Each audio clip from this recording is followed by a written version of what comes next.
Hello, everybody. It is Friday. I'm Barb, and I'm glad you're here. Thanks for joining me. Hi, Ellen. Hi, Joan. Good to see you. Good to see you both. Hope you're doing okay today.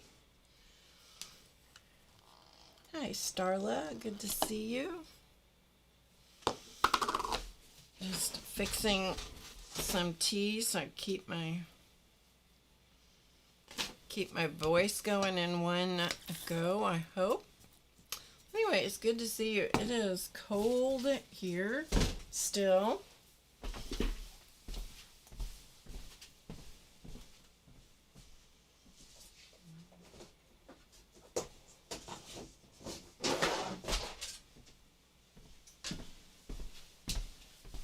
Sorry, I forgot something. It is still cold here, like crazy cold.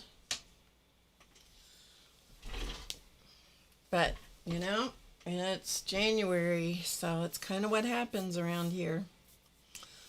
Hi, Angela. ARH is Angela. It's good to see you. So, just by way of review quickly,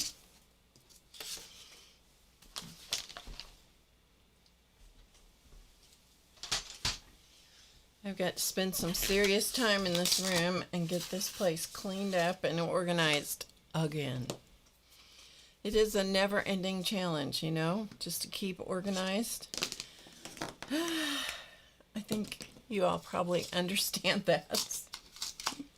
Anyway, it is January 30th here, so we are at the end of the month almost. Also, I need to tell you I will be here, as far as I know, I'll be here on Monday night. I will not be here the following Friday, so a week from today I will not be here. And the following Monday I'm not sure about, so we shall see. It's doubtful, but it could happen. Anyway, okay. Hi, Rhonda. Good to see you. Hi, Terry. Hi, Jessica. Warner's Grin is Jessica. Good to see you.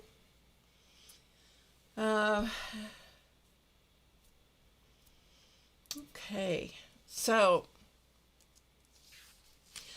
as a way of review, last week what I was doing, last Friday actually, I was not in a good space. I'm sure you all picked up on that, and such is life. Sometimes that's what happens. Don't mean to be in a bad space, but sometimes it happens, and then the debate is, do I come on? Do I not come on? What do I do? And so I chose to come on and just not read the chat because it was better for me that way. Not because the chat had anything to do with me, but I was in this kind of funky mental space, and I'm like, if I read the chat and there's one critical thing, even semi-critical, which I don't even think would be critical, but I would interpret it that way, I was like, I'll just lose my cookies, and that's never a good thing. Anyway, so apologies for that. Apologies for being human. Okay, let's review quickly. So what I did on Monday is I was showing you, let's see, we'll back up to Friday. On Friday, what I did was I took a piece of a jelly print paper similar to this. It wasn't this one, but it was similar to this. And then did neurographic art on it, or my style of neurographic art. Everybody kind of develops their own style. Anyway, this was the piece of paper that I chose. It was not yellow. It had a distinctly pinkish back undertone. And so we worked on this, making this style of neurographic art. Then I scanned it into my computer and I printed it out. And I also copied it. So some of these are copies and some of these are scans. like these that have the wide border. This is a direct copy. This that's bigger, this was scanned into the computer and then printed out. So the colors are not exactly the same. The size is different, yada, yada, yada, but there you go. Okay, so I have the original, and then I have copies or scans. Then what we did on Monday is we worked on, let's see, okay, we worked on this one, and this is a copy of the original artwork. So it was a copy of this. So this is the original. This is, it goes this way. This is the original. This is the copy that I then added line work onto it using just primarily one design. And I showed you different kinds of ideas for using that one design. So this is all done with black micron Pigma pens. Hello, Linda. Purple Nana Linda. You did? Good for you. Hello, Mary too. Good to see you. Haven't seen you for a long time in the chat. Good to see you. I'm glad you're here and you joined us. So this is, and I wrote on it so that I would know, this is the copy with the original line work added. That way I know what was original and what was not, okay? Then after I was done with that, I copied it. So I have a number of copies. I did not bother scanning it into the computer at this point, but there you go. Okay, so those are all just copies, and they look quite similar. So this is a copy. That's the actual original line work that I used, okay, or that I drew. So just so you can see what that looks like, if there's if you want to take a screenshot of it so you have ideas for different ways that you can use the line work using just primarily one motif, you're welcome to do that. I will just leave it on my desk. I'll zoom in a little bit, and then if you want to take a screenshot, you're welcome to do that. I don't remember what this particular design is called. I know it's a Zentangle design, but I don't remember what it's called. If you do, you can put it in the chat, whatever that little seed pod kind of thing is.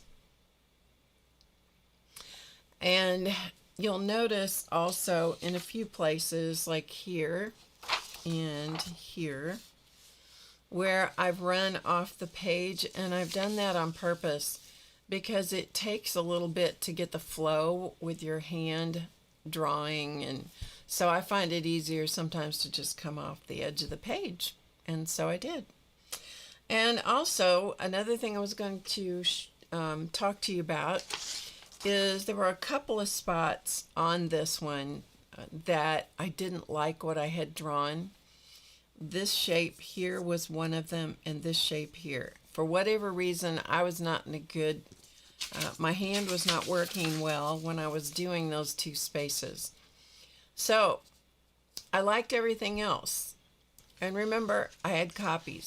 So what I did is I took one of the copies and I cut out those two shapes, and with glue stick I put them back into, slotted them carefully into those two spaces. You can see this is where they came from, and I used a glue stick and put them back into the space where I didn't like it, and then I redrew the line work. So if you, hi Linda, so if you have something like that, make more copies than you think you're going to use, because you never know when you might need to patch one. And when you patch it, then when you make additional copies of it, as I did here, they look, you would never know unless I pointed it out to you that I had replaced that line work. Okay, so there you go. That way it allows your work that you've done one time to be used multiple times. So you can use it over and over and over. Okay, so there's that one. We also talked on Monday about taking one of the bigger sheets, one of the ones that I scanned into the computer and printed out, and I let it print the full size that it wanted to print, because I had put it in Photoshop and I had boosted the vibrance and the saturation a little bit. So this is the size that it wanted to print out, and I thought, okay, well, let's see what it looks like. So it printed out, and then we talked about how you could take the original artwork and you could cut it up. I mean, this is not the original. This is a copy after I had run it through Photoshop and just boosted the color and stuff. And then you could either make your cards, your folded card bases. This is just black cardstock. So you could make those bases, and then you could attach those to fronts, and then you have card fronts. Add a sentiment or whatever, add an image on top of it, and then you've taken your artwork and used it in multiple ways. So that's what we did up until what I was working on then this week. So this is taking the same size copy as this. So this is the one I ran through Photoshop, changed it a little bit, and then what I did was started using this as a doodle design. Hey, Shu, good to see you.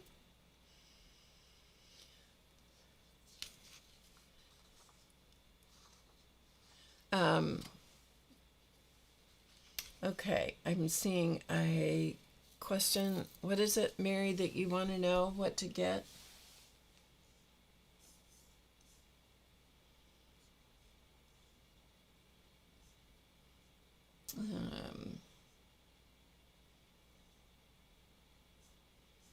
I didn't see the question, so if you can put it in again. Hey, Connie, thank you. You can put the question in again, maybe I'll catch it. I just don't see it.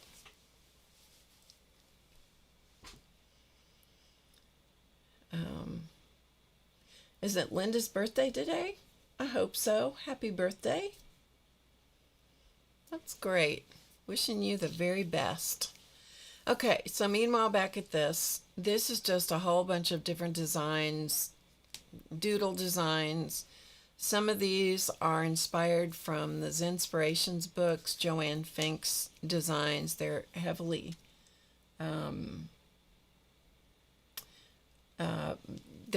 influenced by a lot of what she does. Okay, the question was, do I know of a good printer? It depends on what you're willing to spend for a printer. I have a Brother that is a Brother laser, color laser. I've used Brother black toner printers for a long time, and I've had good luck with those. When they finally wear out, they wear out.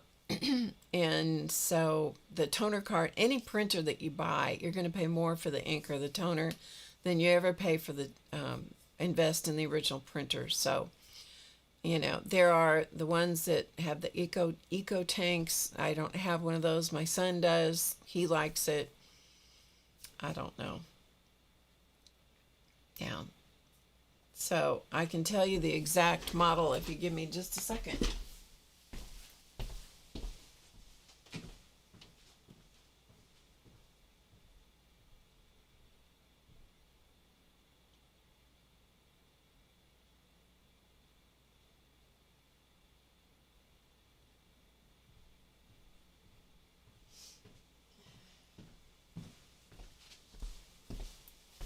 I told you the wrong brand. I have an HP LaserJet Pro 3301. That's what I have. So the one I have, I've had mostly Brothers. And then I've had super cheap HP inkjet printers. And those have worked pretty well too. So pretty much you just get something and, take people's recommendations and then try something. That's all I can tell you. Yeah. So I know printers are a struggle. I usually get what my son recommends. Usually is what ends up happening. It's like, what kind of printer are you using now? And he'll tell me, and that's usually what I end up with. So, yeah. So this, as I said, all of this is original inking on a copy. Now, on the LaserJet, or the laser color jet prints like this, which the color is toner cartridges, which are very expensive, by the way. They cost to get the refills, the refill cartridges, toner cartridges for this printer, it costs as much as the printer did. So, but they do last a long time, so that's good. Anyway, the surface of the paper sometimes can be a little slicker than because this is just 20-pound copy paper. So it's a little slick, so sometimes I found I had to go back over some of the black lines a little bit more. But I'll just give you a up close. My intention with this is just to use black ink on the designs, no white, because I think if I put white in it, it will get confused with the cell wall outlines. It's really, really busy, and I know that. So this is just more to keep my brain engaged than it is anything else. This one has only had the lines, the shapes drawn in, so you can see the difference between this and this. This is kind of the same idea over here. You just put things together and just play with it. Just play with it. See what you like. So I don't know, will anything ever happen to this? I don't know. I may take part of it and put it in a journal page. I really don't know. Anyway, it's just something to keep my brain and my hands busy this week.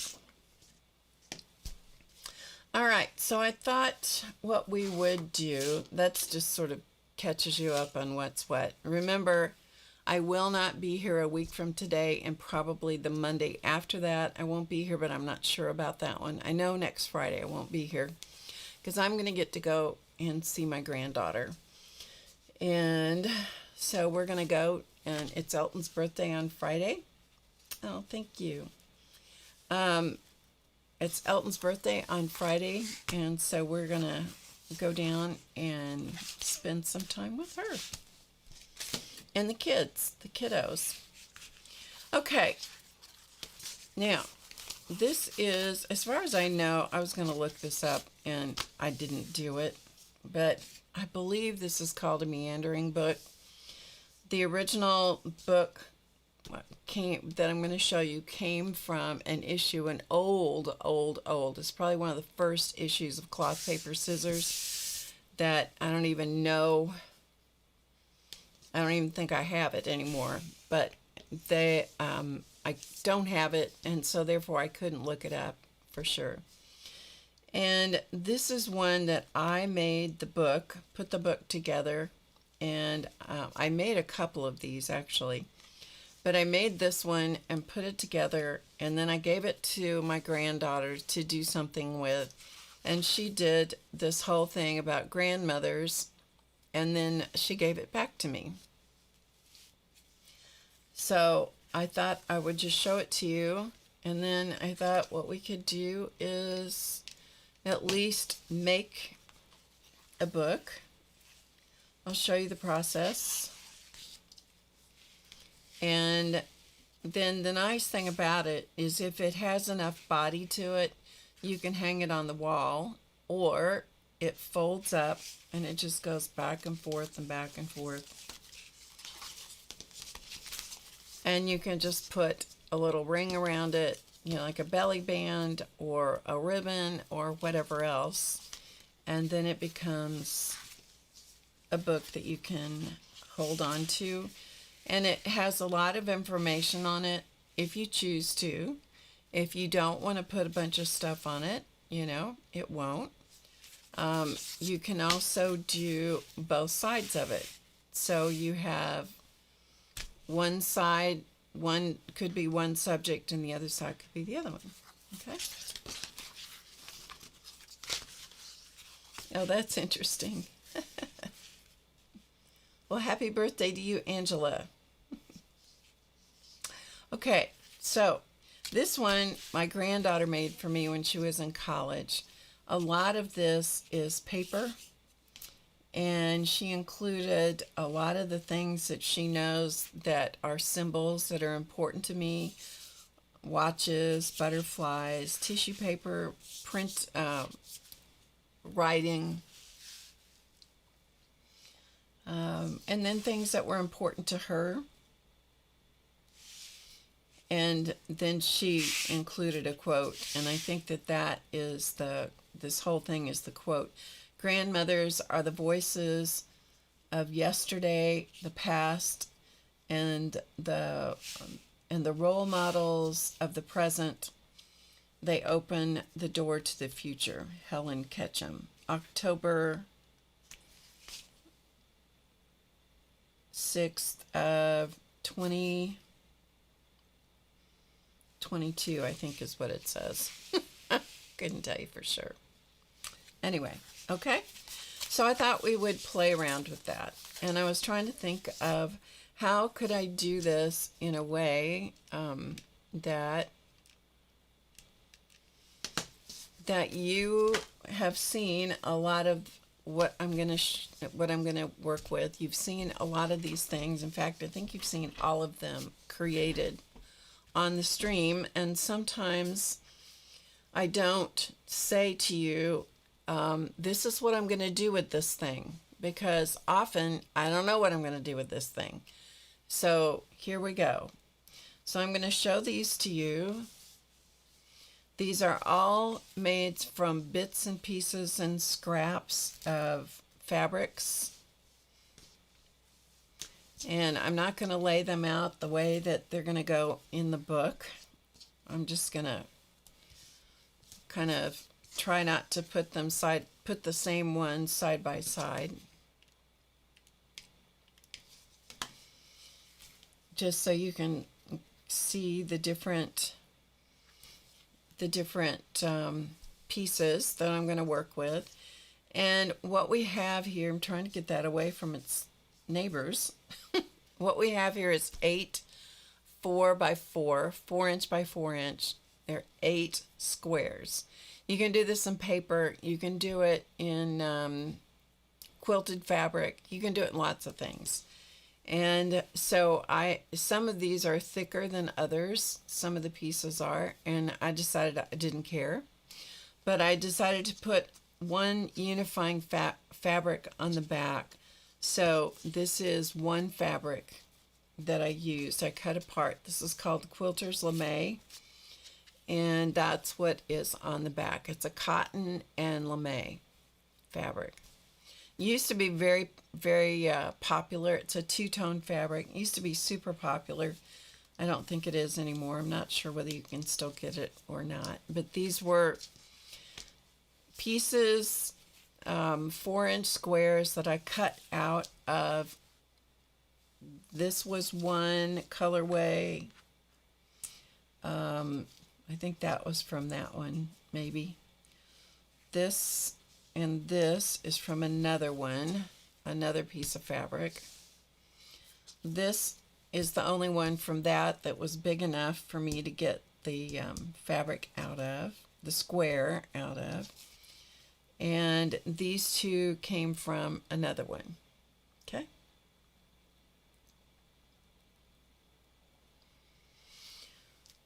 And I decided that they would all work together if they were arranged in, you know, a pleasing arrangement. They will all work together. And so I thought we would work on constructing the book, at least getting a start on it today, and may have to finish putting it together on Monday night. I'm not sure, so we'll see. Okay? So what I have done is I just took the bigger pieces of combined scraps that I've shown on stream, and I sprayed the back with a temporary spray adhesive so that my quilter's lame would stick to the back, and it doesn't stick real tight, and so I have a pin in it. Okay, that's what I've done to all of them. So what we're going to do now is I'm going to get my sewing machine up here.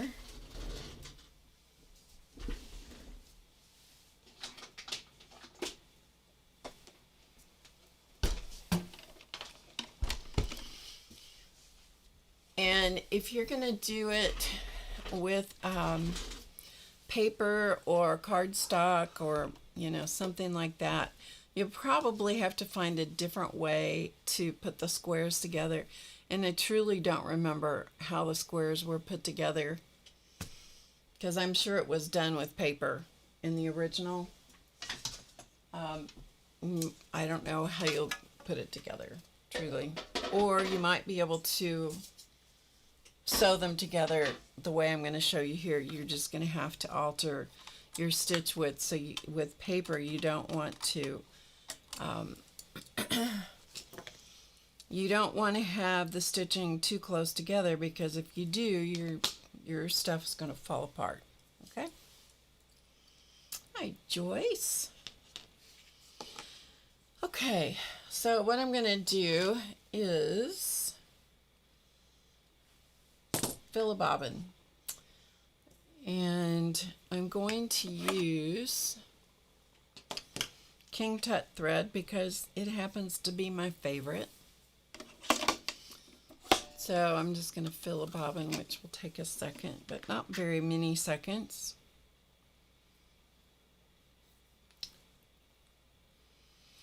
And I want the same thread on the top and the bobbin.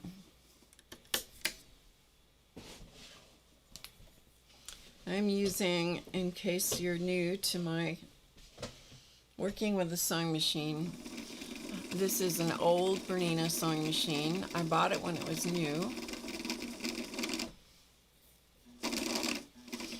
But yeah, it is old now because I've had it for a long time.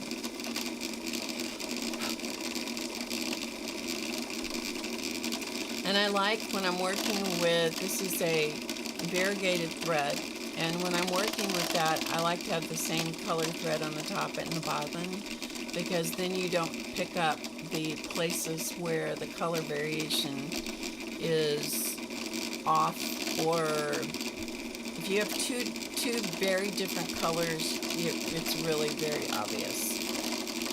So I'm not doing that. I'm using the same one on top and bobbin. Okay, bobbin is full. So let me thread up my machine here real quickly. So I hope you all are doing okay, and maybe you're not caught in the super deep freeze that we've all been experiencing. We're finally getting some, well, we got some decent weather. By decent, I mean not so frigid. And we finally got a kind of a break from that and some of the ice. And we didn't get a lot of ice, but we did get a lot of snow. I mean, for us, we got a lot of snow. And finally that started thawing. And it was really nice. And then it decided to be cold again. So it's been pretty chilly here again.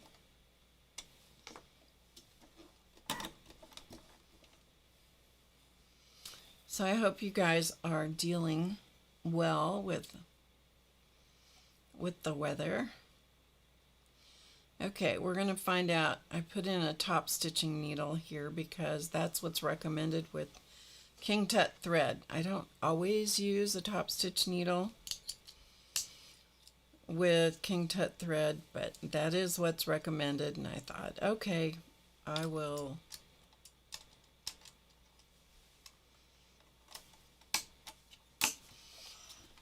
I'll do what they say is the best thing to do. Okay, all right. And I'm going to switch cameras here in just a second so you can actually see what I'm doing. This part that I'm doing right here, just getting ready, there was no reason for you to, I've shown it a million times, so there's no reason to do it again. Okay.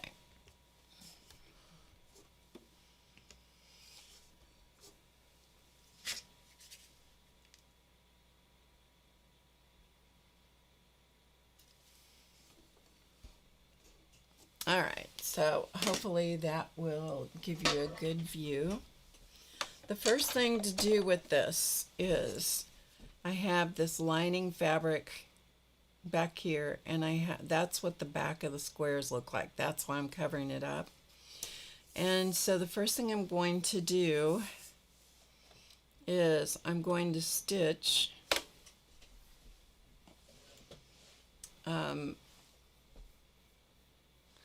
I'm just going to stitch, let's see, I want to do a zigzag stitch, and I'm going to have the stitch about a number 2 in width, so it's going to zig off the edge, and about a 3 in length.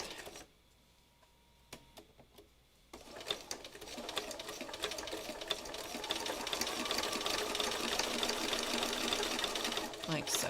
And I'll show you once I turn the corner here. So it's not a very big, it's not a very wide zigzag, and it's not very close together.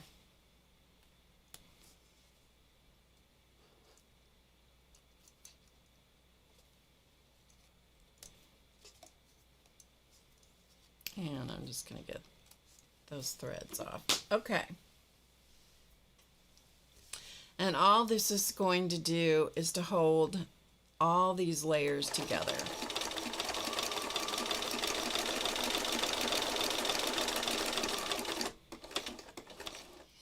If you have any trouble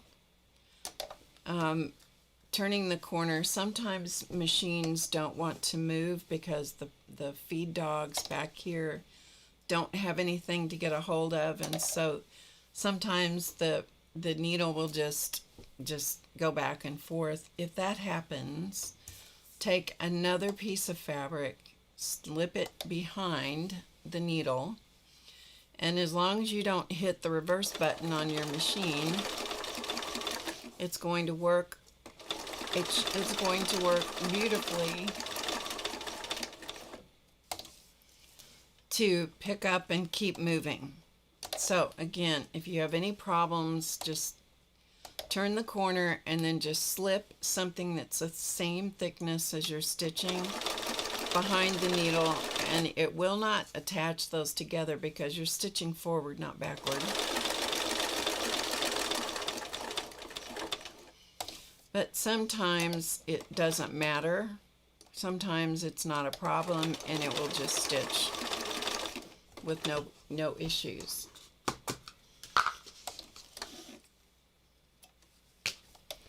And then I have a pin in there, so I'm just going to take the pin off, but that's what it looks like. Okay? So that's going to help me just keep all the edges. So now everything is one layer because it's connected together.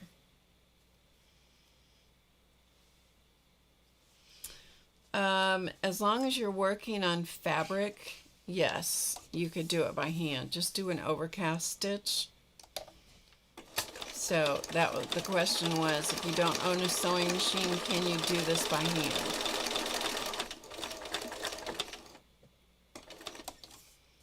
So I would say yes.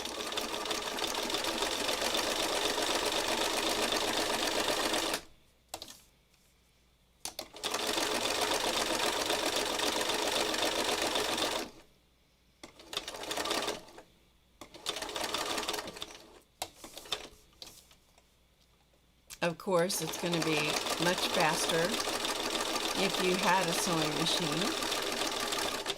And this is where I give you my lecture about sewing machines. If you decide to buy a sewing machine, buy the one. Okay, people have two ways of looking at sewing machines and the cost of machines, because they're not cheap. Sewing machines are not inexpensive. If you go to Walmart or some, used to be Joann's, but Joann's is no longer in existence. But so we'll say Walmart, and you buy an inexpensive sewing machine. Part of what you pay for when you buy a sewing machine is you pay for the dealer.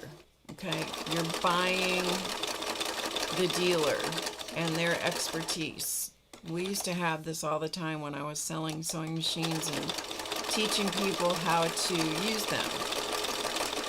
People would come in, and this happened a lot with kids. They would come in and they'd want to get, somebody would want to get a daughter a sewing machine, or they were just learning to sew and they didn't want to spend much on a sewing machine for themselves. But what happens so often is if you buy one at a discount place, for example, or you order them online, because of course you can do that too, you don't have anybody to go ask questions of, okay? And so therein is a big problem. And therein lets you become frustrated with the whole process and upset with the fact that, wait, now what do? You've spent the money on the machine, and is it the machine or is it me, the sewer, that's having the issue? But you don't have anybody to go ask. So part of what you need to consider if you do buy a machine, is I would always recommend, and not just because I worked for a dealer, but because I worked for a dealer a couple of times, I learned a lot more about machines and why you did what you did and what you buy and what you get when you buy a machine and that kind of stuff. So I would highly recommend that you spend more. Save up your money if you need to, but I would spend more on a machine and get it from a dealer and not from online or from a discount place. So that's my opinion. Take it for what it's worth. For children, if you're trying to get a machine for a child to learn to sew, and I think everybody needs to learn how to sew personally, I would not buy the cheapest machine, because often people will do that. Well, I'm going to see, and they would do that, it sounds funny, but they would do that when it came to pianos too, when I was teaching piano lessons. And people would say, well, I'm not going to spend very much money, because what if they don't stay with it and they're not interested in sewing, or they're not interested in playing the piano? And it's like, well, are they not interested in the thing, the piano or the sewing machine, or are they frustrated by the thing?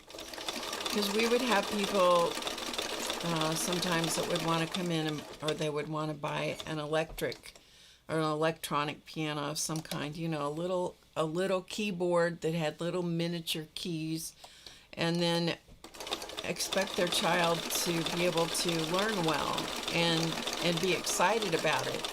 And yet it was frustrating because it wouldn't be a full keyboard and the whole thing. And it's the same sort of thing with a sewing machine. People get frustrated, kids get frustrated by the fact that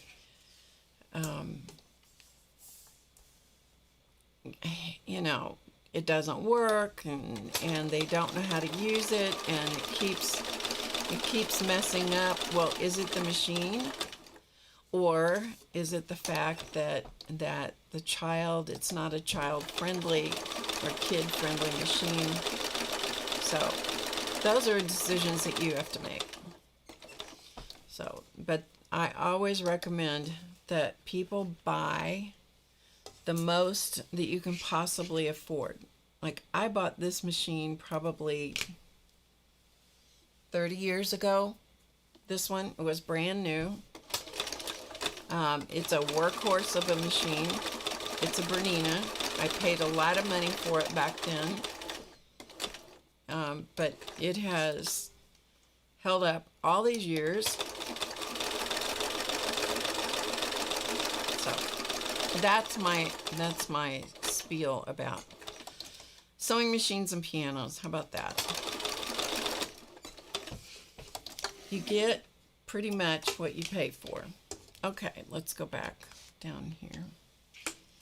Pretty much get what you pay for. All right, I have 2 more of these to do, and that's it.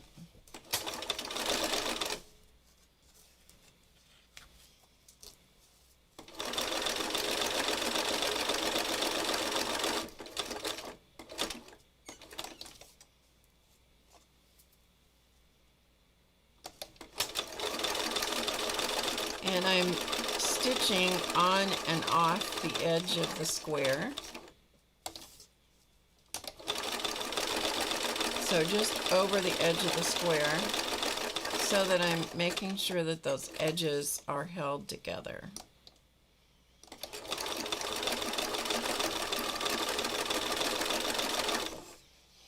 So if you have any more questions, I will look at the chat here in a minute. I'm going to finish stitching both of these last 2 squares.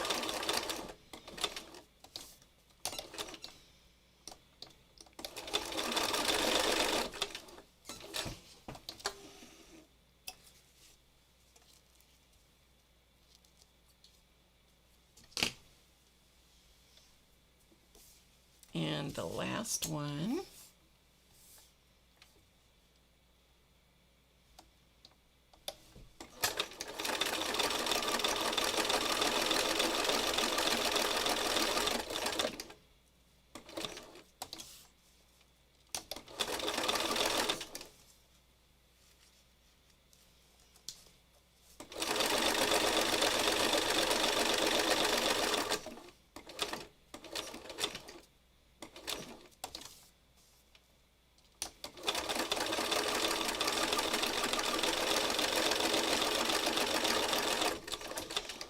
And for every example that I give about an inexpensive machine or something frustrating someone, there's going to be somebody that says, I bought mine at Walmart and it works just fine for me. And that's great. Or I ordered mine online and it's been perfect. I paid $129 for it. And I'm like, that's great. I'm just telling you what my experience has been, that's all. Okay? All right.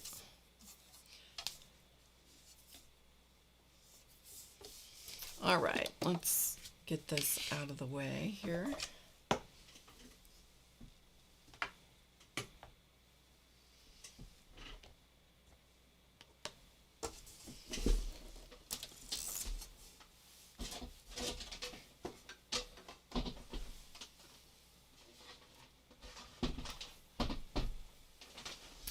Okay, let me see if you have questions. Hello, Barbara Clark. Did Elton show up?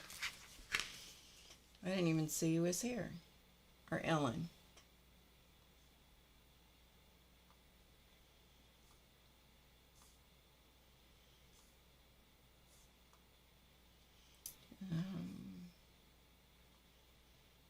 Oh, there he is.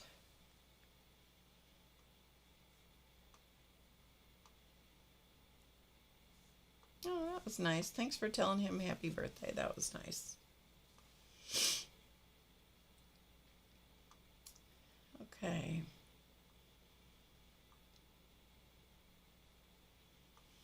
All right. There we go. Okay, think I'm caught up with the chat. If I didn't answer your question, ask it again. I'll be glad to try to answer again. Okay, I already laid this out once and took a picture of it so I could see how I wanted to lay this out.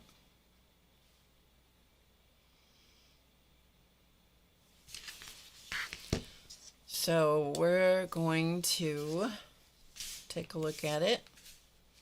So this is my layout that I decided to use right here.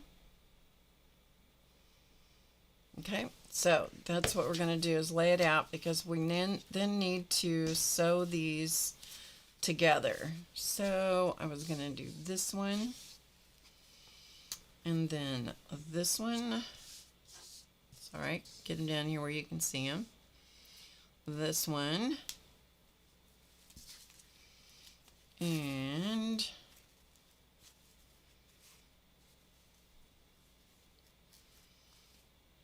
let's see, how did I have this? This one?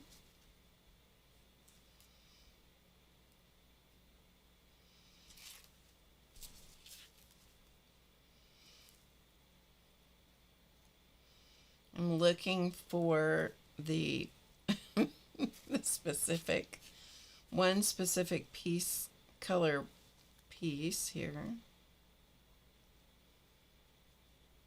That's not it. Even though I took a picture of it, I'm still having here. This is, yeah, that's it. Okay. Whew, I thought I'd lost my mind for a minute, which is possible. Okay, then that one. And this one, like so. And then this one. Okay, I'm going to zoom out so you can see the whole thing here, which means you're going to get a lot of my desk in the camera. Okay, so that and this. And then this one, like so, and then this one. Okay, so that's how this, I'm intending for this to be stitched together. So I think it'll be kind of an interesting thing. So let's just check and make sure that I have the same layout as this one, and I do, the same shape. Okay, and these squares are a little bit bigger, just a little bit bigger than these squares.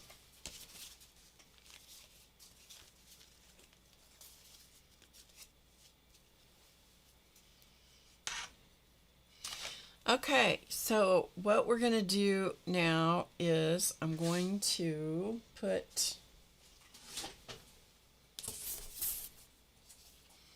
I'm going to lay this out on this cruddy looking board.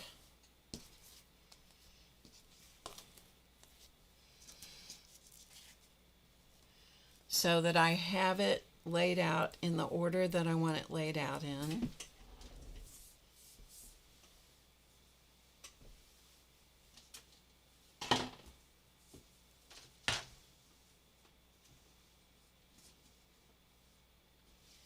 And then I'm setting it carefully on the floor beside me so that I keep them in order. If I were in my sewing space, what would happen is I would have them all laid out, and I would pick up two, sew them together, lay them back out. Okay, that kind of thing. But we're not going to do that on this. We're going to have to make do here. Okay, so let's take a good look at how this is put together, and we're going to kind of see what we're going to do. Oh, we're going to now we're actually, I'm jumping the gun a little bit. We're going to do 2 squares totally, and then I will finish doing all the steps to the other squares off camera. But we're going to do these 2, the whole treatment, and then put these 2 squares together this way also. Okay, so hang with me. Stick with me. So let me get my sewing machine back again.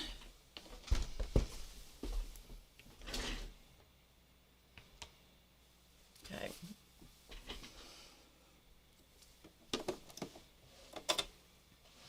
Same thread. The same thread is in the machine.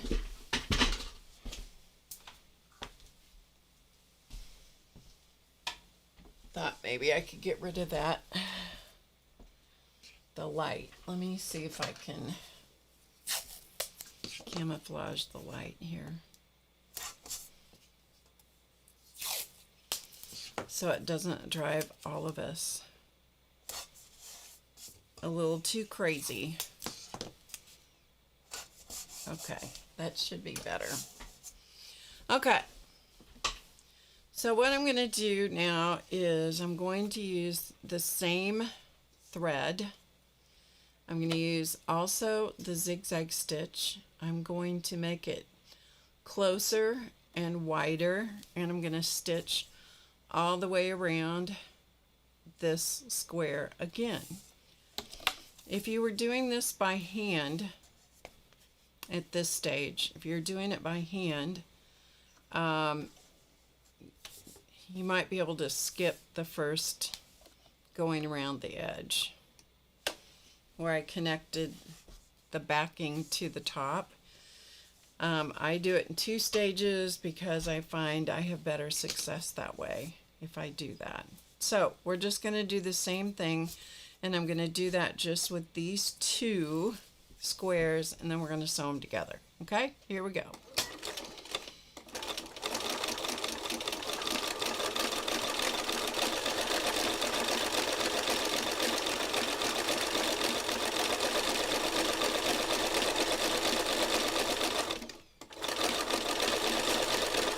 So it's almost a satin stitch, but not quite.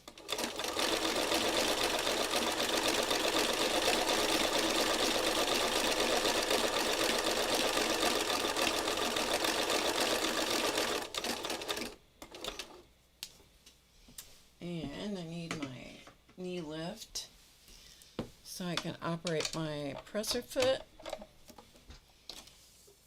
So I'm going to turn the corner. Now this is where, remember the trick that I told you just a little bit ago, the trick of if the machine is not moving, and this is where it might not, because this is a close together stitch, so I am going to slip this other piece behind it.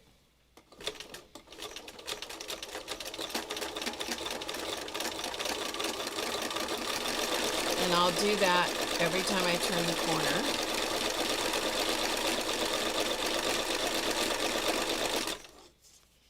And it's looking pretty good.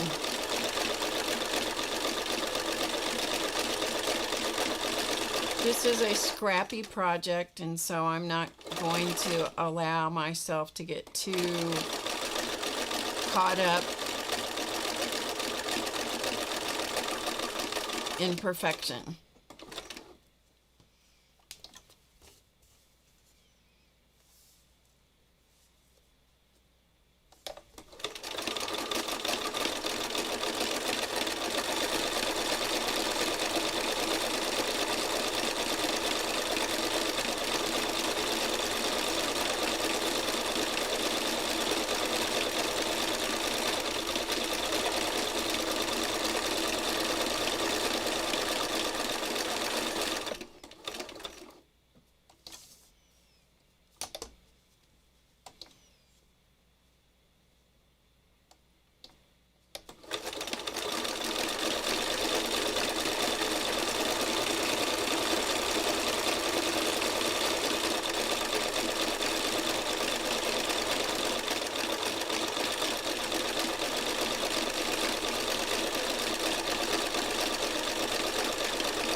And I'm going to re-stitch over this just a little bit.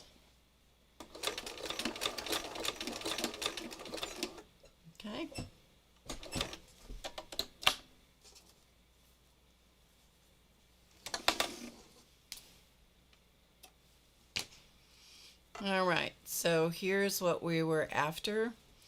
And if you have ravelings and stuff, which is almost inevitable along the edge like this, then I just come back, being careful that you don't clip your stitches, the sewing stitches, and I just come back and use a small pair of scissors and just give it a haircut.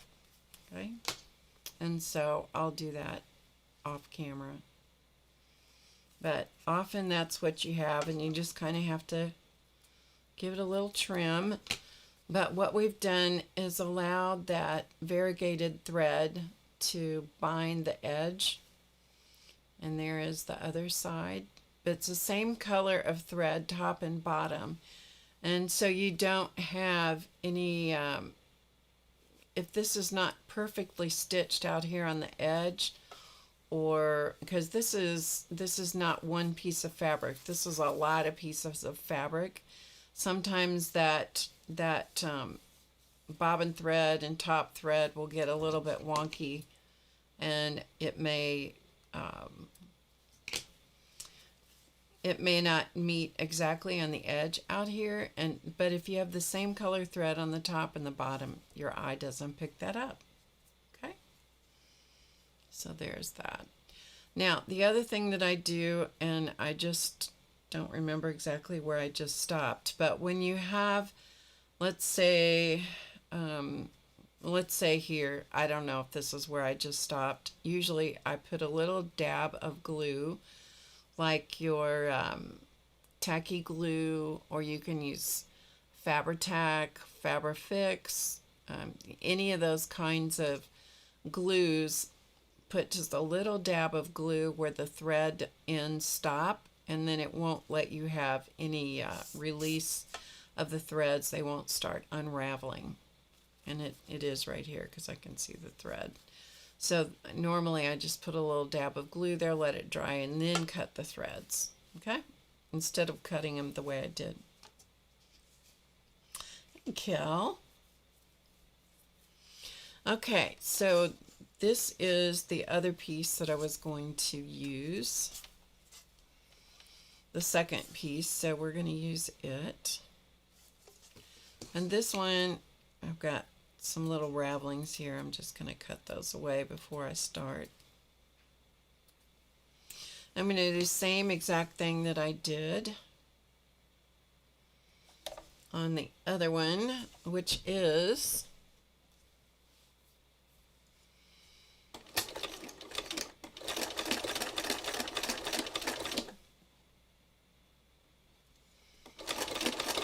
to stitch a wider and shorter zigzag so that you get this almost a satin stitch look all the way around.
Just take a second and reposition everything when you turn the corner.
Okay, and I'm going to come back over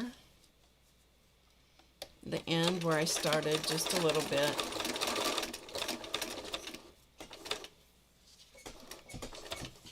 That way so this is where I would take a little dab of glue, and I would actually pull this thread right here, which is the bobbin thread, pull it, and it will show you where the top thread is, and you can pull the top thread to the back. So now I have both of these threads back here in the back.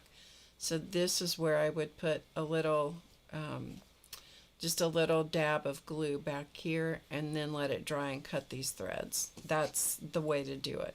I'm not going to do that with you guys because I don't want to waste the time. Okay, and I have quite a few little wispy threads from the back, that quilting cotton lame that I had back there, so I'm just going to clip those off. And again, there's more over here, but we could spend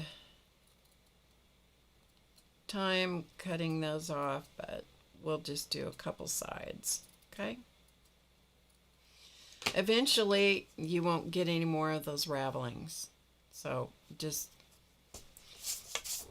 be patient, and eventually they will stop. Okay, now let me move my machine again.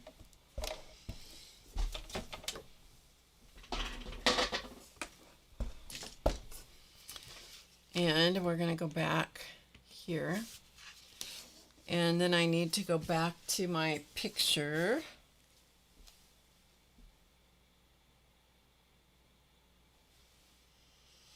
And so the picture of the way that I laid it out was going to be here and here. So that's how I was going to put those two side by side, connecting them right here. So on this one, which I made years and years and years ago,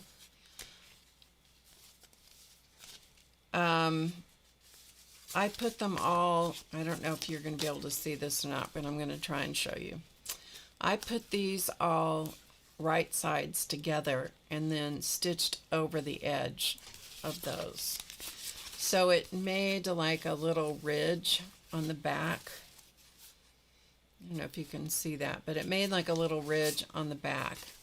And I did that on every one of those. We're going to do it a little bit differently on this one, because this fabric was, duck cloth or something. It was, I don't know. I was experimenting with it, whatever it was way back. This is so long ago, I don't even remember when it was. So what we're going to do with these instead is we're going to put these, we're going to butt the edges up to each other and stitch between them and do a bridging stitch. So it's going to connect both of these together flat, and then I should be able to fold them a little more easily. So we're going to find out, because I have not tested this ahead. So we're going to find out together if this works. If it doesn't work, as I'm fond of saying, we'll always wish it did. Okay. So I'm going to pick up my two pieces exactly the way that I want them to connect. I am going to line them up, put my presser foot down. Now I'm going to make the zigzag a little further apart. Okay, so I'm going to let the zigzag stitch between the two, but not as close together as what I have right here. So let's see if it works, shall we? Here we go. Oh, and I want this. Yeah, okay.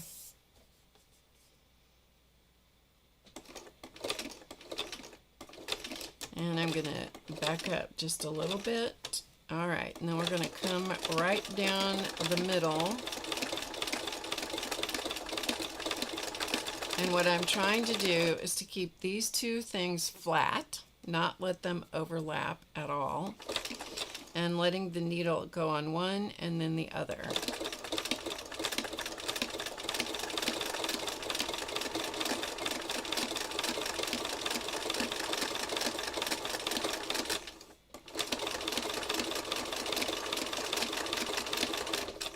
And if they start to want to stack up on each other, you just got to make sure that they stay side by side and not stacked up, overlapping. Okay.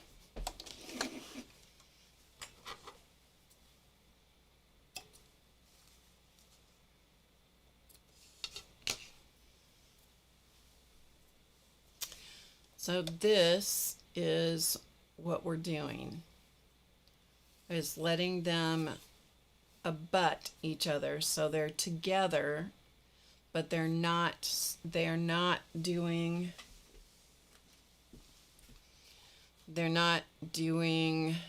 this where they're stacking up on each other. They're just touching each other. Okay? All right. And then, because we've done that, then we should be able to take this and give it a good press. And it does sometimes take some time to teach the fabric what you want it to do. Just like paper, you have to train it to do what you want it to do. So if I want it to fold this way, which is what we want, because the cover, remember the cover goes like this. So we want the cover to be on the top and the next page to fold behind it. Okay? So do you see how it's already learning its job? If the next one goes on top, which, let's see, I don't remember which it does. Let's see. Yeah, the next page, which is this is the first two that we did. The next one has to fold on top. So the next page, when I attach it here, I'm going to teach it that it has to fold on top of that. So if you are, sometimes it is a challenge to show this stuff on camera. But if you are careful and insistent, and you have attached them side by side and not let them overlap each other like this, if they're side by side, then you have the option of laying them this way or laying them this way. I hope that makes sense. Okay, we have the first two pages completed. Okay? Does that make sense? I hope it does. I hope it does. Let's do a couple more. And if you're game, I'll do a couple more. And then we'll see if we can stitch them together also. Sorry if my head gets in your way. Okay, so we're going to do this one. We're going to do them one at a time. So this is the corner up here. This orange and turquoise corner is what is going to attach to this. So we're going to keep that in mind, and we're going to stitch this stitch all the way around it with the satin, almost a satin stitch.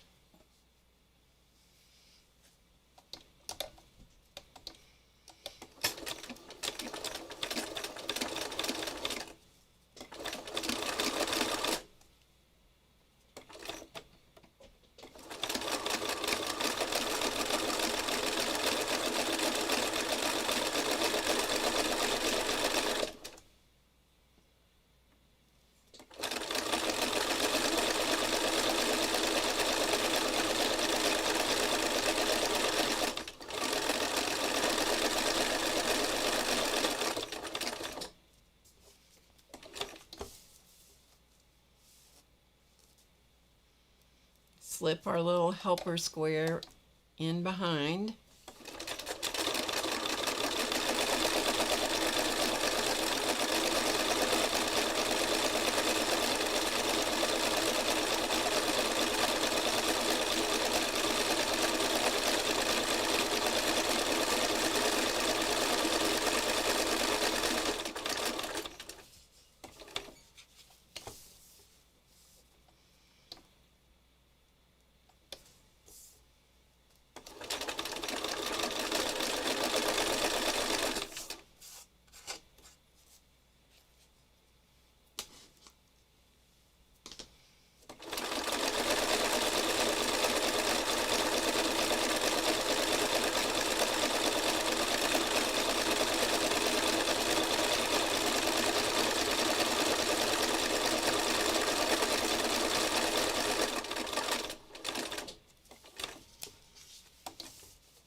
And in case I haven't given you my scissor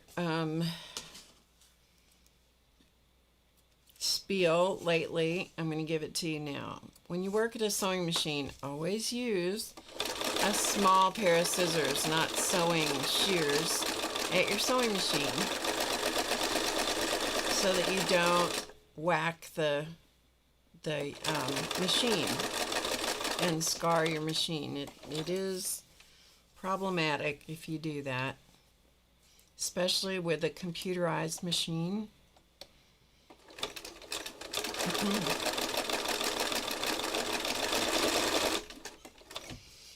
Because you can actually break important things on your sewing machine if you whack it with a pair of shears. We had that happen. Okay, so we have this one, this little, let's zoom out a little bit. So we have this one all done, okay, stitched around. And so now we are going to attach that to this pair, okay, like so. So I need to readjust my machine just a wee bit. Okay, so let's see if we can have success with another one, another pair.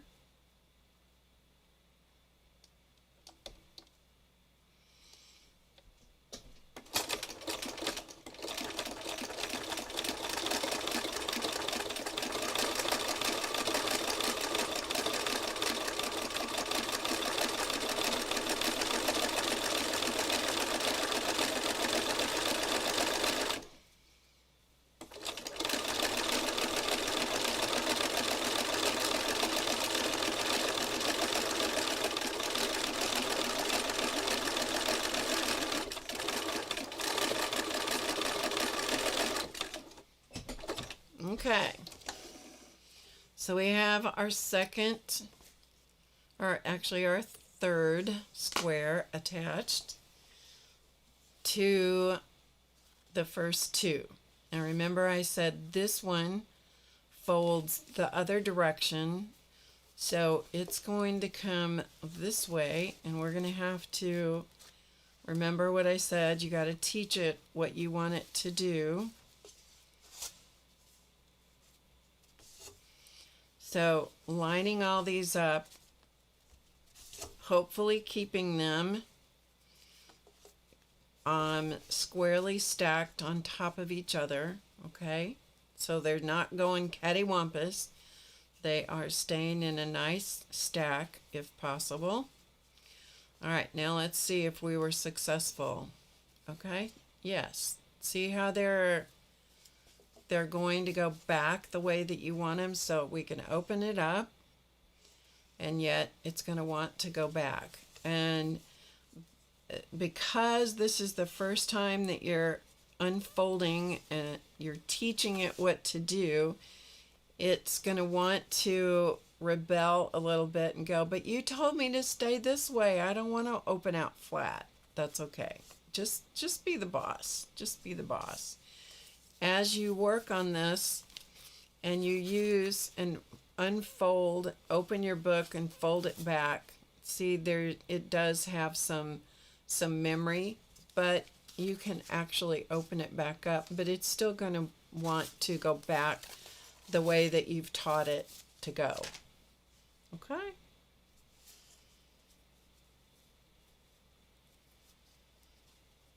So there's that. Shall we do one more? Are you game for one more? Let's try one more. Okay, let me get the next square. Okay, this one, it's helpful when you have a pattern in front of you so I can look at the one I've already constructed. So this one is going to go under here like this. So let's do one more. Okay. This is the one I'm working on. I have to keep that in mind because this other one is my helper. So we have to make sure that we're using the one that's the helper.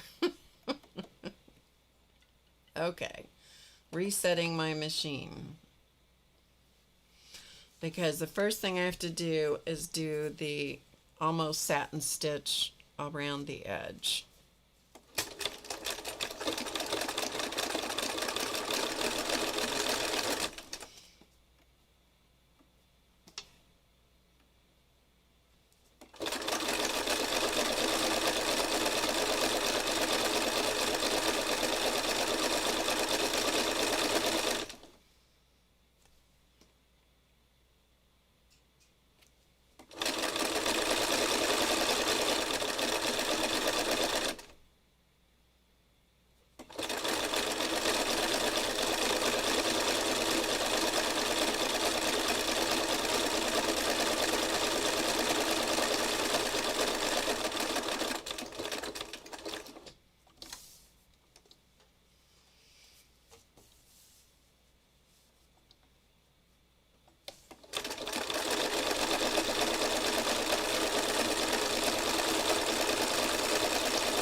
So if you already have some fabric, this is a pretty quick little structure to put together. If you have to make all these fabrics, yeah, it'll take you a while.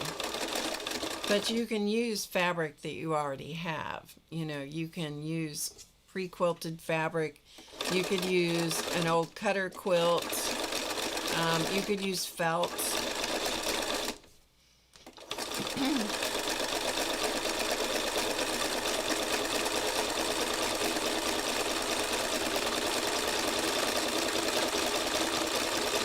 But sometimes I make these scrappy pieces of cloth and people want to know what you do with them. Well, here's one of the things you can do with them.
Okay.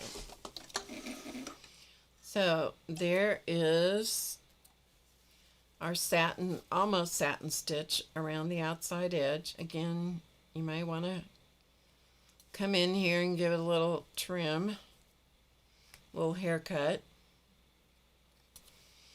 We'll say it's probably good enough. I got some real ravelies over here.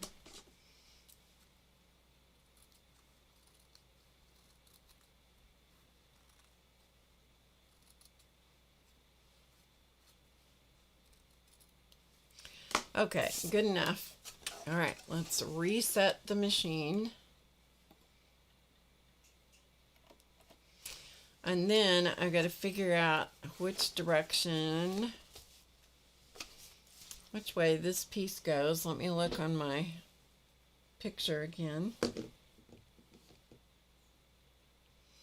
It goes this way. Okay. And it's going to attach.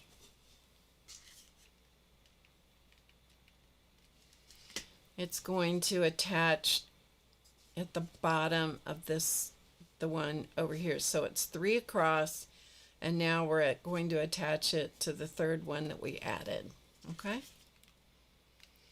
All right, so we're going to turn it so I keep things in position.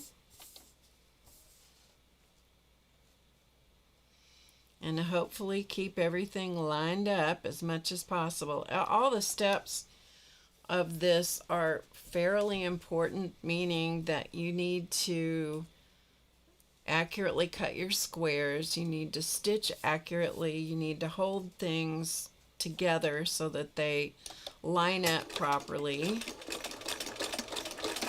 So all the steps, there's not one step that's more important than another, they're all important.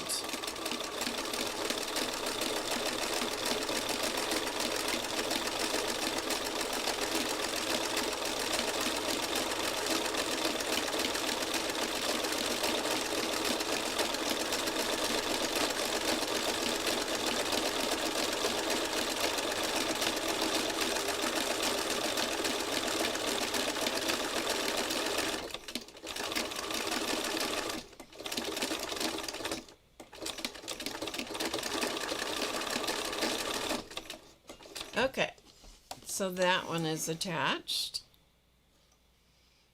And so we'll see if we can teach it what we want it to do.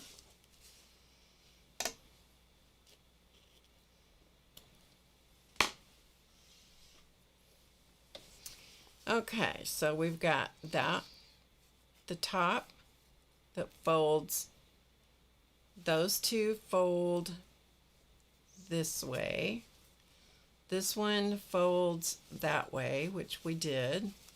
Now this is the new one here, and it folds, let's look at it. So this folds like this, and this one folds behind.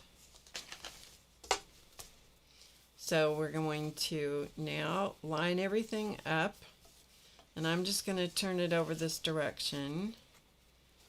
And I'm going to try to line all the edges up and then teach that this one is supposed to fold like this. Okay, so here we go. There is squares 1, 2, 3, and 4. So they fold over, on top, and back. So far. So far, so good. And that's the beginning of our little book. And then we'll complete the other 4 squares the same way, adding them so that they are folding. No 2 of them are folded. If one folds this way, the next one folds on top. How do I explain this to you? In other words, none of it folds like this, okay? None of it folds on top of another one like this. They only fold up then down, then down, then up, then over and over and over. So it is, how do I explain that to you? I'm not sure. Let me get rid of the sewing machine. We'll look at it a little closer. It meanders back and forth. It's a back and forth fold. How about that?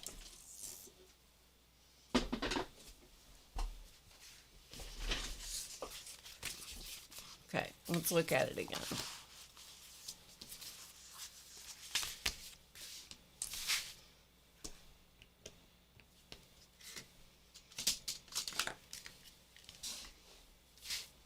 Okay, here's our book. So, up and over and back and over and back and over and back. That's how it folds, okay? Like that. Okay, once more. Up and over, back and over, under, over, back.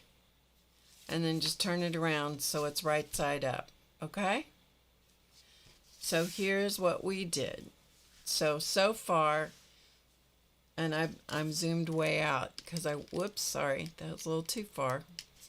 I wanted you to be able to really see the whole book in one go. So this is what we've done so far, okay? We've done this so far. This is the cover. It comes up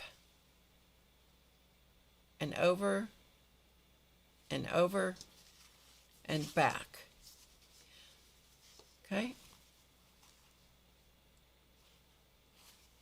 And then the rest of the pieces are going to continue folding back, and it's a meandering fold. It'll make sense to you once you start to do it. You just gotta do it. That's all. I don't know. I feel like I've not explained this well to you at all, but anyway. Here's one that's done with duck cloth, which was painted and spray inked and all of that, and it has paper added to it. For this one is entirely made of fabric scraps, literally stuff that was going to go in the garbage that I turned into fabric. And so we're making another meandering book out of that, and there you go. Okay, so we'll finish the rest of it. We'll finish the rest of it Monday night. How's that? Sound okay? All right. Bye, Kel. Good to see you. Thank you all for being here today. I hope you have a great weekend. I will be back Monday. I will not be here a week from today, and a week from Monday, I may or may not be here. I'm not sure if I'll be back. We're going to go spend some time with my granddaughter and great-grandkids. So, okay? You think sometimes the words just don't quite line up, but thank you, Dorothy. It's fun to do. You can do it with paper. You'll just have to you may have to have a little different attitude about how to put the pages together. But I love it with fabric. I just really do. I don't think I kept that article. If I happen to run onto it, if I kept the article, I'll show it to you Monday night. I just don't think I did. But anyway, did have the book, so. Okay, that's it for today. You guys have a great weekend, or whenever you're watching. Thank you for hanging out with me. And I will be back here Monday night at 7 Eastern. Until then, as always, remember to get creative today. Whether you're drawing on a piece of paper, Or if you can only manage to do one design on a piece of paper in all of its different iterations, you can do that. And then do something with those pieces of paper. And if you don't like it, in the end, although I do like this one, if you don't like it in the end, it's a piece of paper. So what have you lost? Okay, so as always, as I said, remember to get creative today because it's easy, and I'll see you again before you know it. Have a great weekend, everybody.